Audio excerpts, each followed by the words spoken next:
Well, good morning, everybody. I have a little bit of a frog in my throat. I think I have a little allergic reaction going on. Um, so, my name is Sean Shapiro. I'm a chiropractor from Portsmouth, New Hampshire. And today I just wanted to jump on Facebook. I am on Twitter or X and YouTube live today. Just trying to spread it out. Been doing 100 lives in 100 days.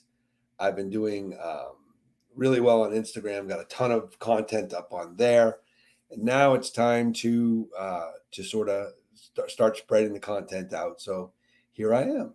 So today I wanted to talk a little bit about a patient that I saw earlier today who's been trying to quit smoking. Now, you may or may not know I am a certified clinical hypnotherapist. She is not in the position to pay for my services. They're not covered by any insurance company.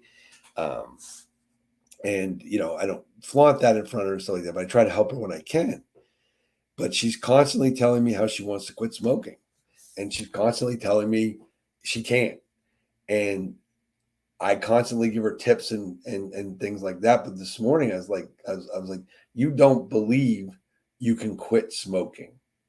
Okay. You don't believe that. If you did, you would.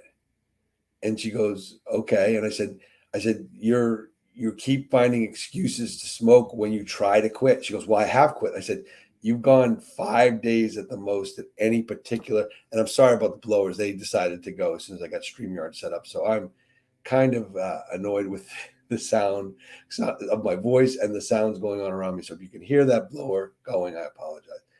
Anyway, um, she kind of she kind of got mad at me a little bit. I said, if you believed that you could quit smoking, you would. You don't believe in it.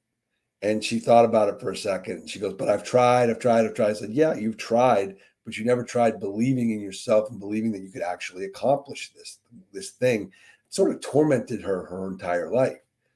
Um, she smokes like 3 packs a day, uh, and I feel really bad for her.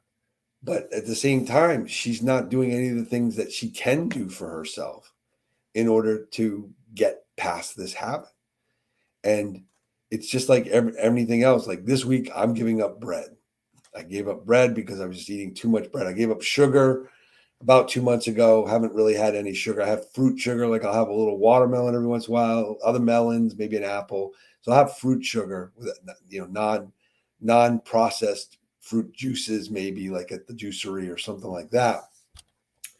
Um, but I don't have processed sugar per se. And I gave that up about 2 months ago. And then I've just substituted that with a ton of bread. And to be honest with you, when I eat the bread, it gives me headaches. I eat too much bread, it gives me headaches. Does not make me feel good. Now, if I eat a better quality bread it doesn't give me those problems. But again, it's really just about trying to live my best life. I've got two young kids, one 15, one 11. I want to see them get married. I want to see their grandchildren. I want to see all that stuff. I'm a lot older than most people with kids that age. So I want to see all that happen. And the only way I can do that is to stop polluting my body with things that make it ill. And bread is one of them. And it's one of my addictions. And it wasn't that I believed I couldn't. I just believed that I was giving up too much at once. I gave up coffee at the same time.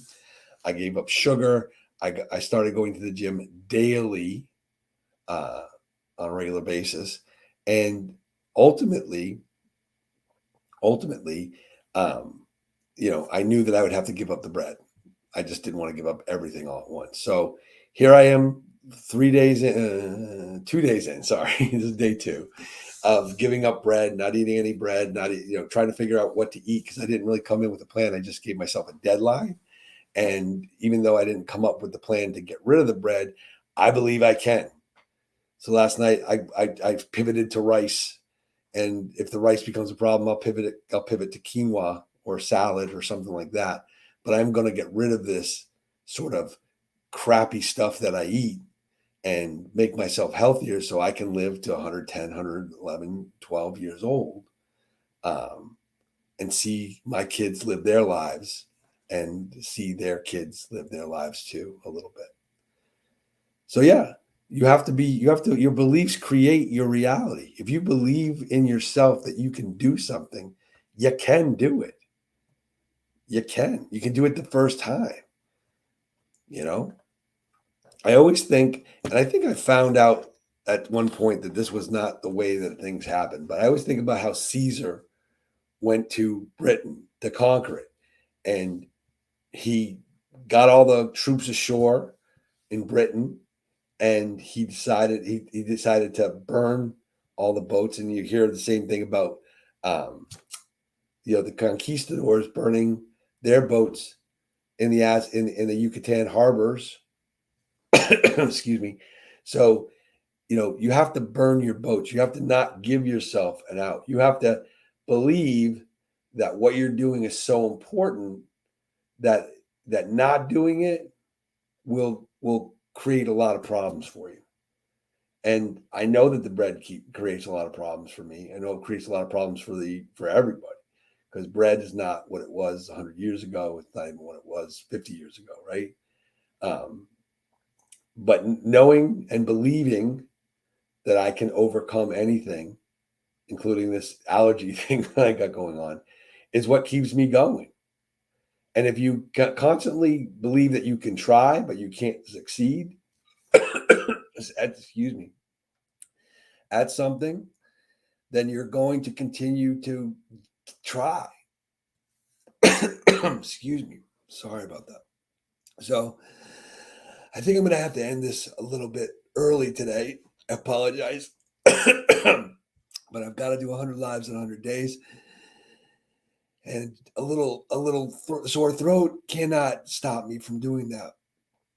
So I will see you all tomorrow. Again, sorry for the shortness, but I'm gonna cough my head off in about 2 seconds, so I'm gonna spare you of that.